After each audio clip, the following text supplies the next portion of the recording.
Welcome back to episode 36 of the Mental Dietitian Podcast. I'm your host, Ahren Lynch-potter, and today's episode is called False Evidence Appearing Real, which some of you may have heard before, some of you may have not heard before.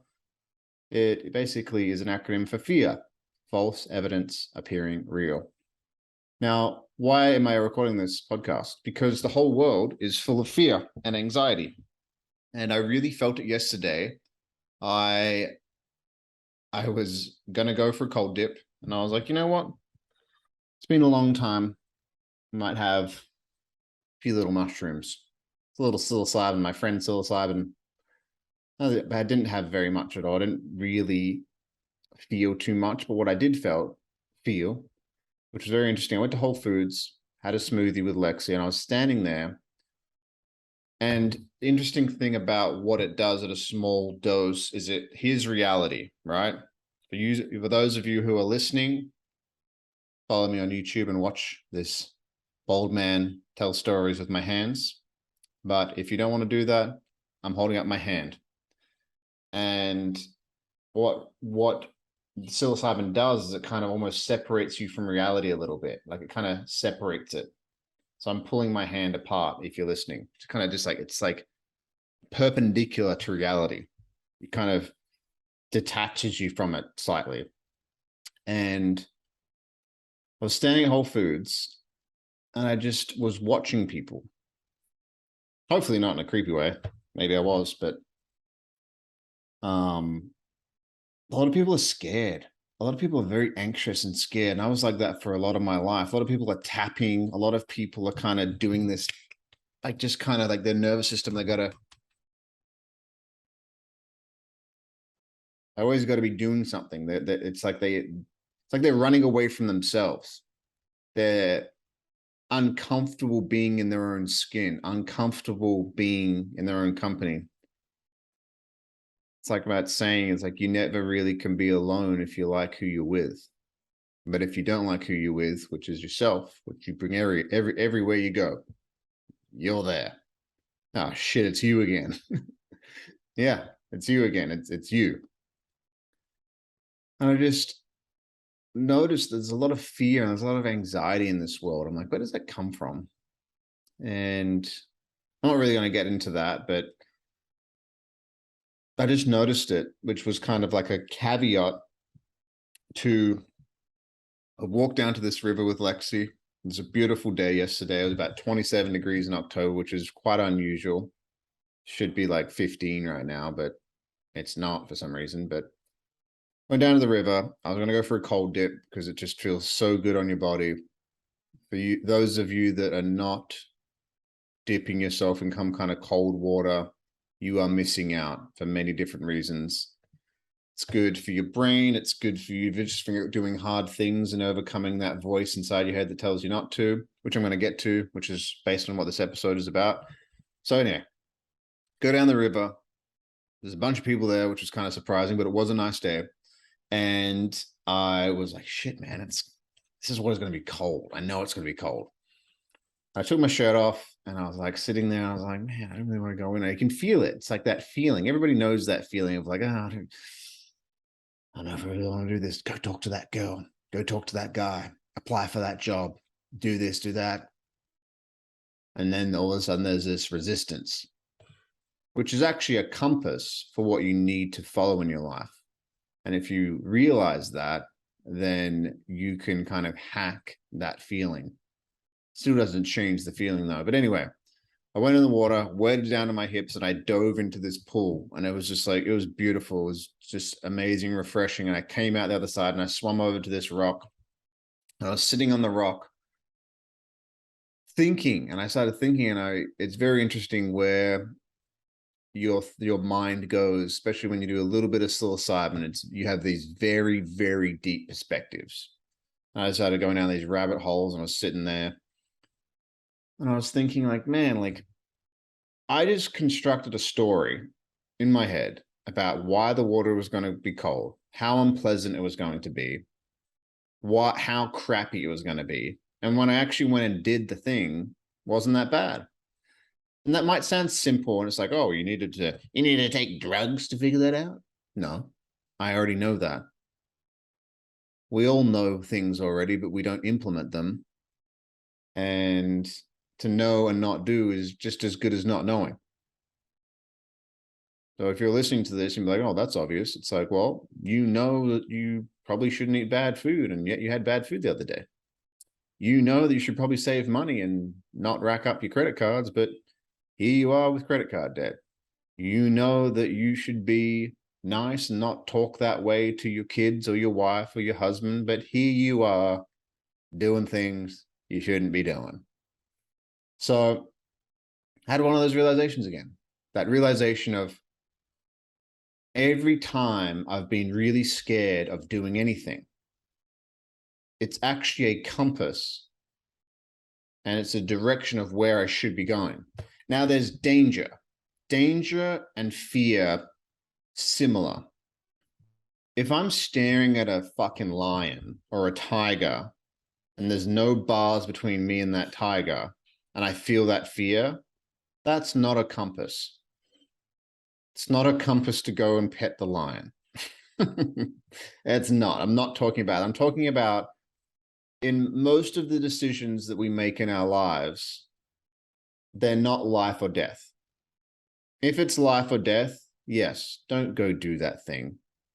But if it's maybe moving to another city, if it's starting that relationship and committing to that person, if it's ending that relationship, if it's starting to work out, the amount of people when I was a personal trainer, oh man, I could talk about this for an hour, but I'm not going to. But the amount of people, I used to be a personal trainer. I was also an assistant fitness manager. And my job when I was an assistant fitness manager was to sit down with a lot of people that had just signed up for the gym and to sell them personal training. But when I'm selling something to somebody, I've been in sales for a long time now, I would say that I would be a master of sales.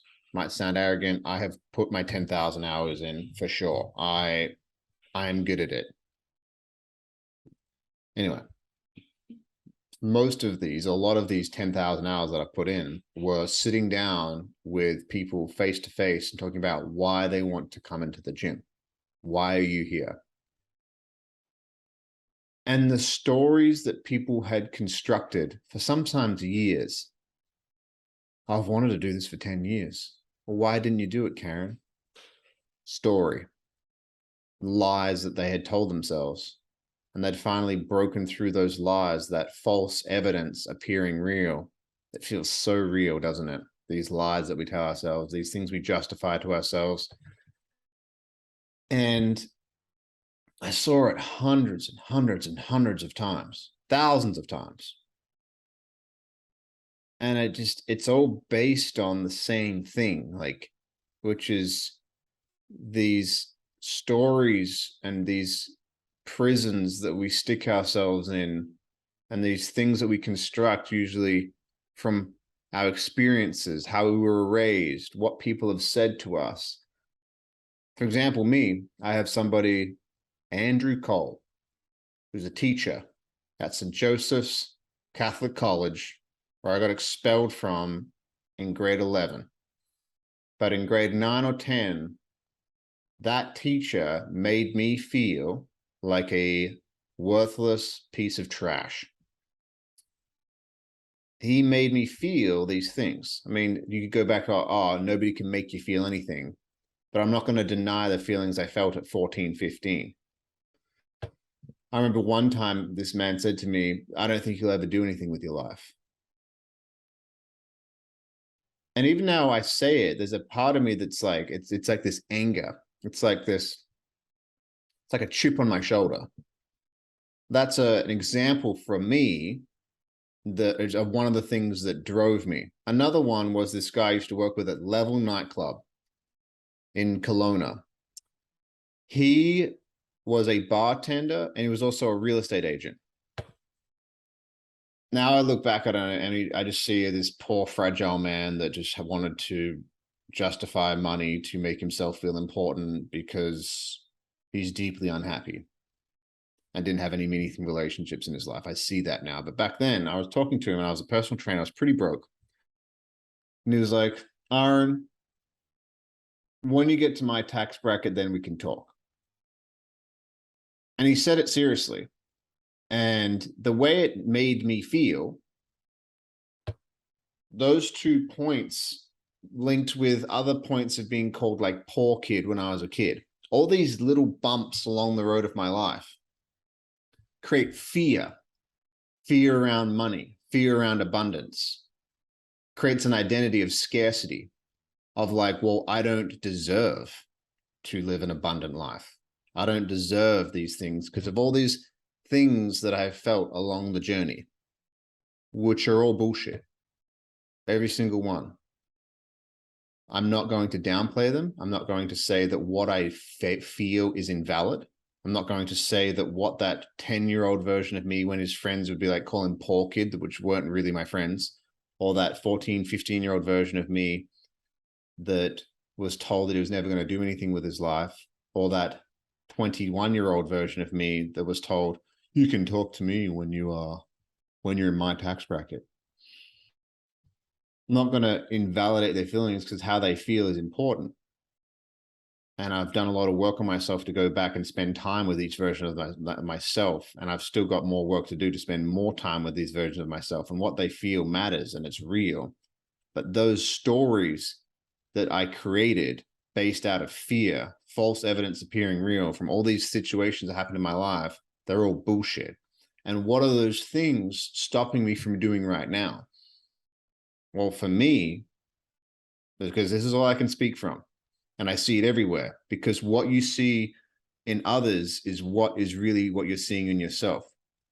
The world is a mirror. As soon as I started losing my hair, I started watching everybody else lose their hair. I would notice it.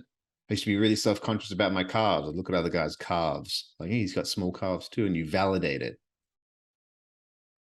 The thing that it's stopping me is being really all in with this podcast, for example. I could do way more. Like, I've got enough feedback to people like, this is a good podcast, man. This is a great conversation. You're talking about some really good shit.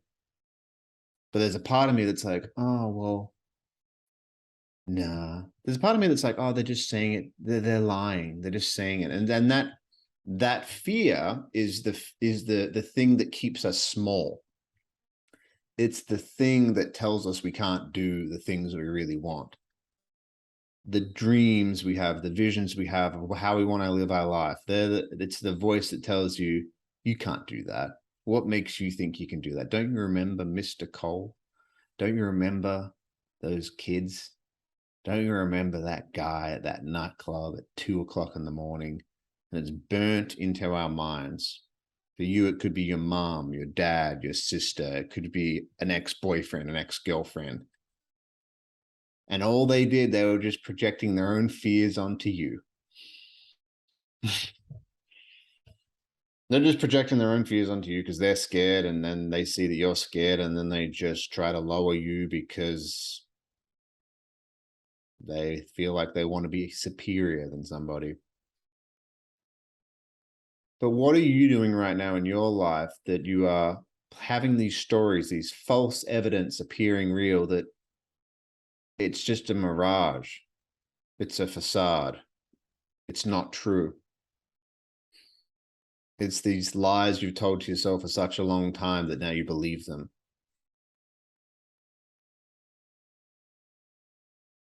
What are you doing right now in your life? And you know, when you are listening to this, there's a voice that comes up, because I can feel it too. I can feel it too. I can feel it right now when I'm talking. And the cool thing about why I think that this podcast is going to be so big is I'm speaking from my personal experience. I try to get vulnerable. I try to tell stories from myself, and I can feel it. I can feel it in my body when I'm talking. There's a beautiful saying that Ed Milet says that you can't transfer to, I can't transfer this energy that I'm not feeling. I can't remember how he says it, but he's just like, I can't communicate something to you unless I feel it. Otherwise, you're just saying a bunch of fancy sounding words that sound pretty good. It's like, yeah, he sounds pretty good, but you can feel when I'm talking this, because I can feel it within my own body. What I'm saying is coming from my heart. I'm not waffling off some bullshit to try and sound like some motivational guru. although what I'm saying may be motivational, it may make you feel a certain way and it might bring up things for you, but those stories are bullshit. They are not true. And then even when I say that, you might have another voice being like, oh, well, let me show you all the evidence of all the times of why it is true. For example, you could have, for example, all those things I mentioned when I was 10, 11 years old, being called poor kid, being told at 14, 15 that I was never going to do anything with my life, seeing the arguments my parents had about money growing up, being 21 years old, having another person say, when you hit my tax bracket, all these things, it's like a file cabinet in our subconscious of why we don't deserve financial abundance for me. So I had a very horrible relationship with money where I'm really starting to work on it. And I've been working on it now, and I don't have this manic fear. It's this massive fear of feeling unsafe. False evidence appearing real. It's all bullshit. It's bullshit. Not saying it's not valid, not saying the feelings or all those things didn't hurt me, because they did, and that was horrible. But if you can see that it's a facade and see that you're actually the one in control of where you're going in your life, it's a beautiful, freeing feeling. And you don't need to be a multi-billionaire to feel free. You don't need that woman or that guy or that body to feel free. Because the seeking of those things in itself is saying that you're not good enough how you are right now. And then once I get there, then I'll have this feeling. Once I achieve this, then I'll be whole. Then I'll be perfect. Then I'll have that feeling that I've finally been chasing. My friends, you cannot find that feeling externally. You cannot find it from external things. It has to be found internally. And it's found internally by having conversations like I'm having right now, by going out in nature and having these realizations and doing these things and examining and dissecting yourself. So where are you right now? I'll finish with this. Where are you right now? Lying to yourself. False evidence appearing real. What do you feel in your life? Maybe feels real, but there's a deep voice down you, the one that knows, that's like, that's bullshit. That's not true. You're not the fat guy. You're not the broke kid. You're not the skinny girl with no curves. You can change that. You can do amazing things. Love you guys. Hope this message finds you well. I really felt this episode today. I could feel it in my body. I can feel it coming from my heart when I'm speaking. So hope it finds you well. And I look forward to spending time with you next time. Love you guys. Bye.